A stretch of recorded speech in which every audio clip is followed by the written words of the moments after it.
नमस्ते दोस्तों, मैं भीम बाम्बू स्वागत करता हूं एक नई वीडियो सीरीज में, जिसमें हम रीट 2022-23 के लेवल 1 में कंप्यूटर अर्थात आईसीटी सब्जेक्ट के पूछे गए जो 5 क्वेश्चन थे उनके बारे में डिस्कशन करेंगे। चलो शुरू करते हैं। क्वेश्चन नंबर 1 पहला है लूमी इज। क्या है?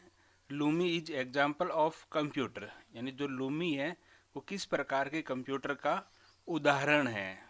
जिसके अंदर हमारे पास जो पहला ऑप्शन है एम्बेडेड कंप्यूटर, दूसरा है सुपर कंप्यूटर, तीसरा है लैपटॉप और चौथा है सेल्फ डिस्ट्रक्शन कंप्यूटर। अगर बात करते हैं एम्बेडेड कंप्यूटर की, तो ये विशिष्ट उद्देश्य वाले ऐसे कंप्यूटर होते हैं जो किसी सिस्टम के अंदर समाहित होते हैं। उदाहरण के लिए आप कह सकते हो जैसे आपकी स्मार्ट वॉच है, ठीक है।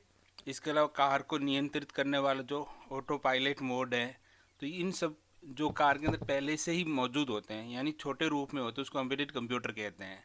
सुपर कंप्यूटर सबको पता ही है, लैपटॉप पता ही है और सेल्फ डिस्ट्रक्शन कंप्यूटर भी पता होगा। तो इसका जो सही आंसर है वो है आपके सुपर कंप्यूटर। अगर आपको और जानकारी चाहिए तो देखो लूमी जो सुपर कंप्यूटर है ये कहना चर्चा में आया था कि जनवरी 2023 के अंदर यूरोप का जो सबसे तेज कंप्यूटर था उसका नाम क्या था? लूमी था। ठीक है। अब अगला देखो, in M S Word control plus equal to key is use for, यानी एम एस वर्ड के अंदर कंट्रोल प्लस जो बराबर की है उसका उपयोग किया जाता है। फॉन्ट साइज, यानी अगर आपको फॉन्ट की साइज में बदलाव करना है तो क्या उसके लिए हम इसका इस्तेमाल कर सकते हैं। सुपर स्क्रिप्ट जिसे हम कहते हैं जो सामान्य लाइन है उनसे अगर थोड़े से अक्षर ऊपर लिखने हैं तो आप सुपर स्क्रिप्ट का इस्तेमाल कर सकते हो। ऑल कैप ऑल कैप्शन कह सकते हैं जिसके अंदर सभी अक्षर बड़े अक्षरों में लिखे जाते हैं, जितने भी करेक्टर है वो कैसे टाइप हो बड़े अक्षरों के अंदर है। और लास्ट वाला है सब स्क्रिप्ट जिसे हम कहते हैं सामान्य लाइन से थोड़ा सा नीचे। तो इसका सही आंसर है सब स्क्रिप्ट, यानी कंट्रोल प्लस इक्वल टू का आप अगर इस्तेमाल करते हो तो जो भी आप सब सेलेक्टेड है वो क्या हो जाएगा, सामान्य लाइन से थोड़ा सा नीचे की तरफ लिखा जाएगा और छोटा लिखा जाएगा। अब बात करते हैं अगले क्वेश्चन की। Radio wave are example of communication, यानी रेडियो जो तरंगे है वो किस प्रकार के संचार का उदाहरण है।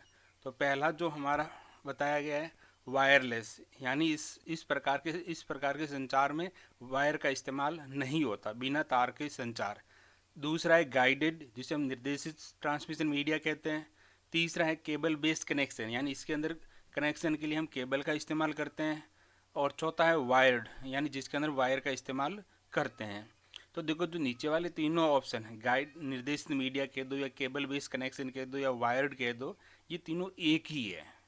ठीक है। निर्देशित मीडिया जिसके अंदर केबल के द्वारा ऐसे तरंग जिसको आप निर्देशित यानी कंट्रोल कर सकते हो, तो किसको कर सकते हो, जो केबल के अंदर संचार होता है उसी को आप क्या कर सकते हो, कंट्रोल कर सकते हो। तो इसको निर्देशित या गाइडेड मीडिया कह दो या केबल बेस्ड कनेक्शन कह दो या वायर्ड कह दो, ये तो सभी क्या है, एक ही है। जो रेडियो वेव होती है वो कैसी है, तो बेतार होती है यानी वायरलेस, इसके अंदर वायर का इस्तेमाल नहीं किया जाता। तो सही आंसर क्या हो जाएगा, वायरलेस। अगला क्वेश्चन है when you insert an Excel file into a Word document the data are, जब आप एक्सेल फाइल को वर्ड डॉक्यूमेंट के अंदर क्या करते हैं, इंसर्ट करते हैं, तो डाटा होते हैं, यानी डाटा कैसे होते हैं। Placed in a word table, यानी एक सब तालिका में रखे गया। Linked, hyper link. अगला है एम्बेडेड। तो देखो इसका जो सही आंसर है वो तो है जो पहले आपके आंसर की के अकॉर्डिंग आया था, वो तो था प्लेस्ड इन वर्ड टेबल, यानी जब एक्सेल की फाइल आप वर्ड के अंदर इंसर्ट करते हो तो वो आपको एक टेबल के रूप में दिखाई देती है। उसके अंदर जितने भी वर्ड लिखे हुए टेबल के अंदर वो एक टेबल के अंदर दिखाई देते हैं। ये बात तो बिल्कुल सही है, ये बात तो क्या बिल्कुल सही है। लेकिन इसमें थोड़ा सा डाउट है कि इसमें फाइल होती है वो लिंक्ड भी होती है। फाइल क्या होती है, एक्सेल फाइल के साथ क्या होती है, लिंक भी होती है। कैसे पता चलेगा, तो जब आप वर्ड के अंदर एक्सेल फाइल को इंपोर्ट करते हो, एक्सेल के अंदर वर्ड फाइल को क्या करते हो, इंपोर्ट करते हो, तो वो आपको टेबल के रूप में दिखाई देगी। जैसे ही आप उस टेबल के ऊपर डबल क्लिक करोगे, क्या करोगे, डबल क्लिक करोगे, तो आपको वो फाइल वापस एक्सेल के अंदर क्या हो जाएगी, ओपन हो जाएगी। और वहाँ से आप डाटा चेंज करके फिर कैंसिल करोगे तो फिर वो डाटा फिर वर्ड फाइल के अंदर वो टेबल के रूप में आ जाएगा। ठीक है। और हाइपर लिंक का मतलब तो ये होता है कि आप एक पर्टिकुलर लिंक होता है, जब उस पर आप क्लिक करते हो तो वो एक्शन होता है, तो ये तो हो ही नहीं सकता और एम्बेडेड तो है ही नहीं। ठीक है। तो इसका जो सही आंसर है, वैसे बोर्ड के जो पहले जारी आंसर की अनुसार प्लेस इन वर्ड टेबल है और लिंक्ड, ये दोनों ही आंसर क्या है, सही है। ठीक है। तो इसकी वजह से ये क्वेश्चन क्या हो गया था, डिलीट हो गया, क्योंकि इसमें पहला ऑप्शन भी सही है और दूसरा ऑप्शन भी क्या है, सही है। अगला देखो, keeping library in digital form, पुस्तकालय को डिजिटल रूप में रखना, यानी एक पुस्तकालय उसको डिजिटल रूप में रखना क्या कहलाता है। पहला है ऑटो बुक कीपिंग, जिसे ऑटो बुक कीपिंग कह सकते हो, क्या ऑफलाइन लाइब्रेरी कह सकते हो, डिजिटल बुक रिकॉर्ड कह सकते हो, या डिजिटल लाइब्रेरी कह सकते हो।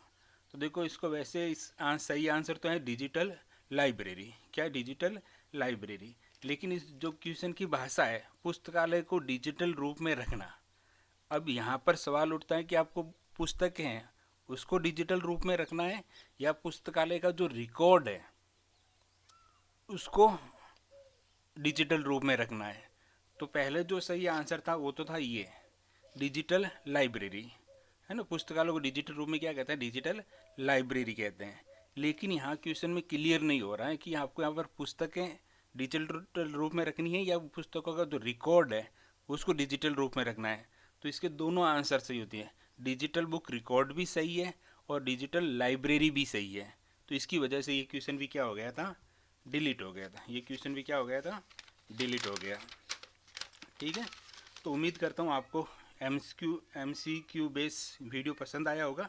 नेक्स्ट क्लास में हम जो लेवल 2 के अंदर जो जितने विभिन्न प्रकार के जो विभिन्न सब्जेक्टों के पेपर हुए थे, जिसके अंदर ICT के जो क्वेश्चन पूछे गए थे, उनके बारे में डिस्कशन करेंगे। ठीक है। और सपोर्ट के लिए आप अपने दोस्तों के साथ भी इस वीडियो को शेयर कर सकते हैं जो रीटमैन की तैयारी कर रहे हैं। तो उम्मीद करता हूँ आपको अच्छी तरह से समझ में आया होगा।